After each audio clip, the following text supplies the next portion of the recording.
Brian here, setthepacetriathlon.com. This video we're going to be talking about IRONMAN Chattanooga, specifically going over 2022 information, so if you're watching this a year later, it might change just a little bit, you never know. But I want to talk about the parking situation and the shuttles to get to the swim start. So if you're an athlete, it's like, where do I go, where do I park, and how do I catch a shuttle?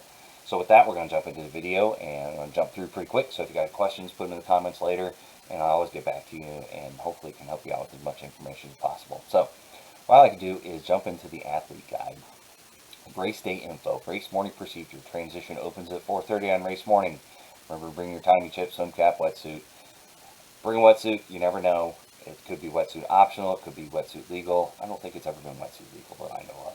So I always bring it just in case, but you can always just put it in your morning gear bag and get it back later in the day if you don't have a spectator to get it to. Bike techs and pumps will be available, so check your bike. Set up your T1, your T2 bags, your gear bags. If you got to put anything in them, put your nutrition, put your hydration on your bike. You get access to everything. Check it all. Cross the T's, dot the I's. And then anything you take with you, if you don't have a spectator going with you to grab your stuff, goes in your morning clothes bag. Do not take anything of value. Don't take your phone. Don't put your car keys in there. 99 times out of 100, you get your morning clothes gear bag with the rest of your stuff at the end of the race. They put it back with your T1 and T2 bags when you go pick that up. You never know, some days you may not get the stuff. So anything you want back, I definitely would not take in your morning gear bag. So just keep that in mind. Please do not wear your bib number in the swim. Leave it with you in gear and put it on before you head out on the run course. You don't need your bib number on the bike. The bike number will not hold up for the duration of the race if it gets wet. So, bike number. Your bib, wear it for the run. The number's on your bike. Number's on your helmet. No big deal. Body marking. Athletes will not need to be body marked for the race. To ensure they are able to properly identify, athletes must wear the marked swim cap on the swim, their stickered helmet on the bike, and their race bib on the run.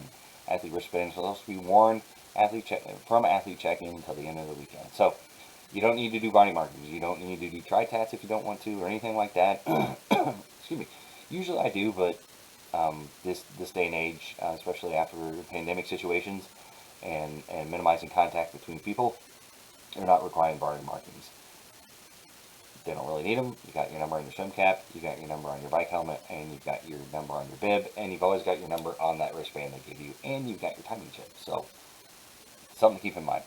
Race day parking and shuttles. The shuttle bus is available to take athletes only from transition to Ross Lanes, swim start, Curtain Pool, Riverwalk Park. This is a 2.6 mile drive. Athletes may walk on the Riverwalk and walk swim start as well. Shuttles will run from 4:30 to 7. I definitely would get there sooner than later. A line develops, so if you're looking, this Chattanooga Green is where IRONMAN Village is set up. This parking lot is where transition's set up. And usually this is where the buses are set up that will take you out to the swim start. You could walk, but I definitely would not walk 2.6 miles before you're going to do a full Ironman race. And carrying all your gear and all your stuff. Unless you're going with spectators, maybe you're riding bike, I don't know. But I definitely would park and then ride the shuttle. That's just me personally. Aid stations, so a little bit of information about aid stations. Race day info, timing cutoffs, wetsuit optional, timing chip, all that kind of fun stuff. Relay info, surprise race info. So that's the situation on the shuttle. They start at 5:30, transition open, or 4:30. Transition opens up at 4:30. So you can get there, get your stuff settled, and go over to catch a shuttle to the swim start. Make sure everything's ready to go. As far as parking, I parked in this parking lot, and you just walk right across the street. I got there about 4:30 when transition opens up.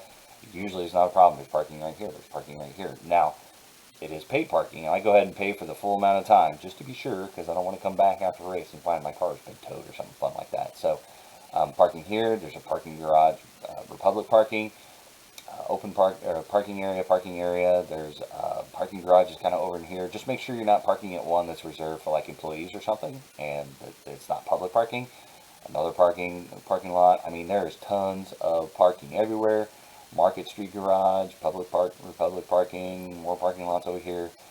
Really, there is plenty of space to be parking, but just the later you arrive, the further you're gonna have to walk, obviously. So definitely, if you time it right, you can park right here, and it's not a problem. Get your stuff out of transition after the race, plop it in your car, do a quick little change of clothes, so you can come over and watch any other people kind of cross the finish line, kind of hang out, do whatever you want, or go back to your hotel, or whatever you want to do. So definitely the parking situation is very convenient for this race because I think there's a lot of parking opportunities. I said I parked in here, I parked in here.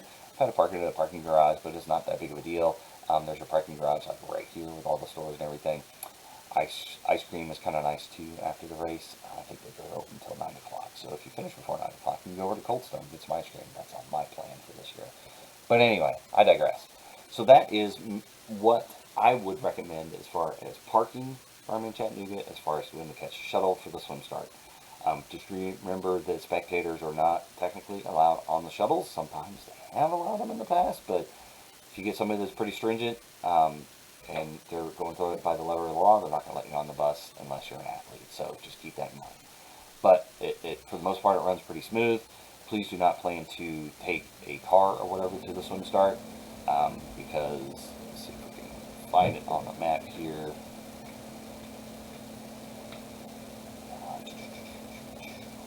Boathouse, Rowing Center.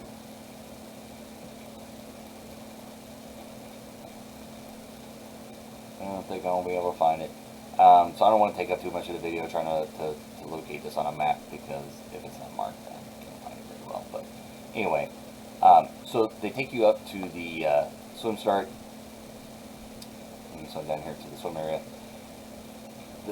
It's along the major road. So the last thing you want to do is, and let's pull it up, swim course. So when you go up to this road,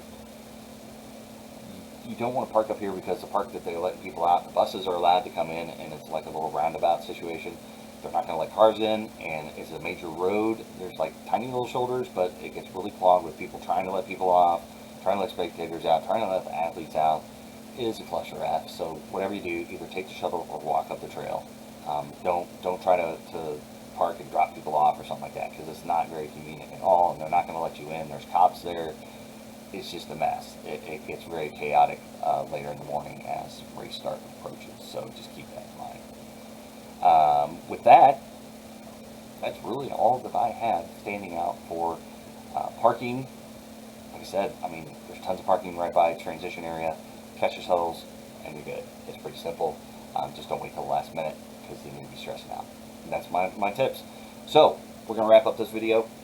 Talk about Ironman Chattanooga, talk about the shuttle situation and parking for race day. If you have any questions, put them in the comments. If this helped you out, give it a like on Facebook, give it a like on YouTube. Subscribe on YouTube, hit the notification button. Put in questions. If you got them in the comments, I'll get notifications. I'll get back to you. So with that, we're going to wrap this video up. And we'll see you out there. Happy training. See you at the finish line.